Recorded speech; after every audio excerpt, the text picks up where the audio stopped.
आज ईद का दूसरा रोज है। हमारे वजीर आजम शहबाज शरीफ ने ईद किस तरह गुजारी ये हम आपको बताएंगे, और हमारे आर्मी चीफ आसम मुनीर उन्होंने किस तरह ईद गुजारी ये भी हम आपको बताएंगे। इसके अलावा एक अफसोसनाक खबर है, वो ये है कि आसफ जरदारी जो हैं वो बीमार हुए। उसके अलावा नाजरीन, इमरान खान की मुलाकात पर आज दूसरे रोज फिर रौला, क्या रौला हुआ ये भी हम आपके सामने रखेंगे। अफगान महाजरीन का मसला वो भी हम आपके सामने रखेंगे। उसके अलावा अख्तर मैंगल का धरना वो भी हम आपको बताएंगे।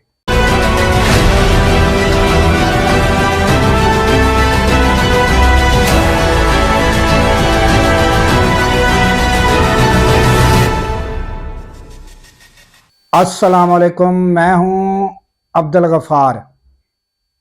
नाजरीन, हमारे वजीर आज़म ईद के दूसरे रोज़ भी बैरून मुल्क और अंदरून मुल्क जो वज़रा और गवर्नर उनको ईद मुबारक के फ़ोन करते रहे और मुल्क के लिए दुआ गो और मिल के काम करने के लिए उम्मीदें ज़ाहिर करते रहे। और जो गवर्नर हैं पंजाब के, सिंध के और उसके अलावा खैबर पख्तूनख्वा, सबको उन्होंने फ़ोन किए हैं, और बैरून मुल्क हम मनसब जो हैं उनको भी फ़ोन किए हैं।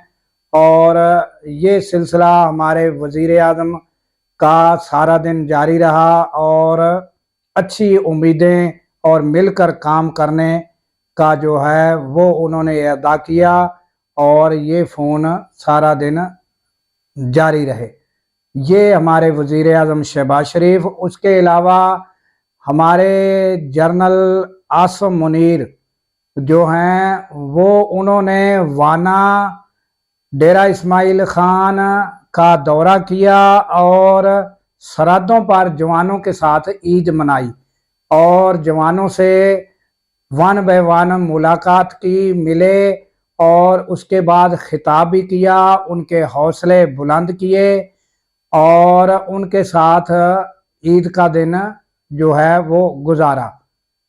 तो नाजरीन, इसके बाद पीटीआई जो है उसकी मुलाकात पर जो सलेमान अकरम राजा, आज़म सवाती व दीगर गए हुए थे, तो उधर फिर रौला ये हुआ कि कुछ को जाने दिया, कुछ को ना जाने दिया।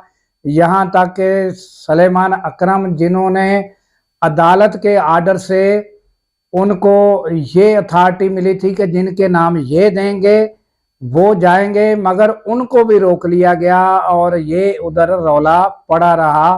तो ये अगले रोज भी इसी तरह का रौला पड़ा था और आज फिर यानी ये मुलाकातों का रौला जारी था। मगर आज़म सवाती मुलाकात करके आए और उन्होंने कुछ बातें आकर बताई कि जुनैद अकबर की जो तैनातियाँ की गई हैं उन्हें जो है वो ख़त्म किया जा रहा है, और ये इसकी डिटेल जो है वो नहीं आई भी किस वजह से क्यों ख़त्म किया जा रहा है। ये आइंदा व्लॉग में हम आपको बताएंगे कि क्या बातें हुई।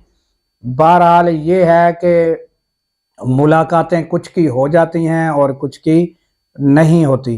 तो ये था पीटीआई के हवाले से। उसके अलावा नाजरीन, अफ़गान महाजरीन की जो डेडलाइन थी वो ख़त्म हो चुकी है। अब आज के रोज़ से यानी कि उनको गैर कानूनी तस्वर किया जाएगा और उनका जाने का सिलसिला जारी है। कुछ लोग रज़ाकाराना तौर पर जा रहे हैं और बाकी काफ़ी लोग यहाँ मौजूद हैं, और आज के बाद उनको गैर कानूनी तस्वर किया जाएगा। और इस हवाले से जो डेडलाइन दी गई थी वो ख़त्म हो चुकी है और आगे कोई भी तारीख उनके लिए नहीं बढ़ाई गई, और अब उनका जाने का वक्त आ चुका है। उनको जो भी अफ़गान महाजरीन पाकिस्तान में मौजूद हैं उन्हें जो है अफ़गानिस्तान डिपोर्ट किया जाएगा, रवाना किया जाएगा। یہ تھی افغانستان کے حوالے سے۔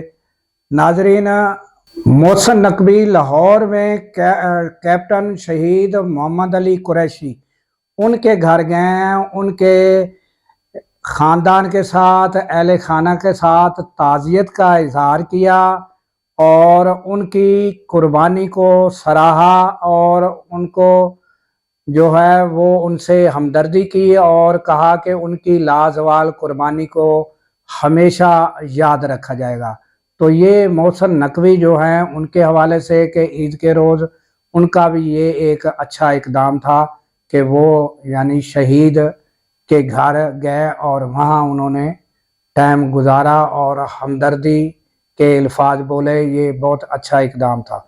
تو ناظرین، اس کے علاوہ ایک افسوسناک خبر ہے، وہ یہ ہے کہ آصف زرداری جو ہیں وہ بیمار ہوئے اور انہیں ہاسپٹل شفٹ کر دیا گیا ہے، اور یہ بتایا جا رہا ہے کہ ان کی حالت اب بہتر ہے، اور خبریں یہ بھی آ رہی ہیں کہ ان کو بخار تھا اور طبیعت خراب ہوئی تھی۔